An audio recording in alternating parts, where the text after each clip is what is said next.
2024 он Замберийн Ослын улмаас хүүхэд өгсөн 1230 орсог цагдаагийн байгууллагад бүртгэгдсэн. Ослын улмаас 1308 хүүхэд гэмтэж 69 хүүхдийн аймнаас хохирсон харамсалтай тохиолдол цагдаагийн байгууллагад бүртгэгдсэн байгаа. За тухайн 69 хүүхдийн 58 хүүхэд нь орон нутгийн замд бүртгэгдсэн. 45 хүүхэд нь эцэг асран хамгаалагчтайгаа орон нутгийн замд очиж яваад оцог бүртгэж амьдсан алдсан.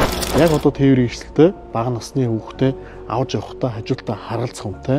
За мөн яг зориултын суудал дээр нь багаас нь зөв суулгаж хөвшүүлэх ёстой байгаа юм. Хүүхэд бол яг зориултын суудал дээр хажуудалтаа асран хамгаалагчтайгаа за ингээ бүсийг суудсан байдалтай байна. Зам хөдөлгөөний дүрм заасны доо бага насны хүүхдийг тээврийн ихсэлд авч явахдаа хамгаалах хүсвэл зориултын кассетийн хүүхдийн суудлыг бие хэмжээ нас жинтэн тохирсон байдлаар авч явах ёстой байдаг.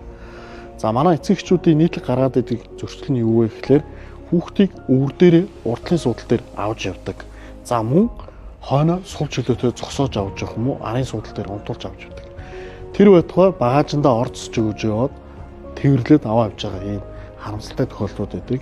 Айл гэрийн ад жаргал бол хүүхд учраас та бүхэн хүүхдийн айлгүй тэрвэрлэлтэн дээр онцгойлон анхаарахыг цагдаагийн байгууллагаас та бүхэндээ зөвлөмөр байна.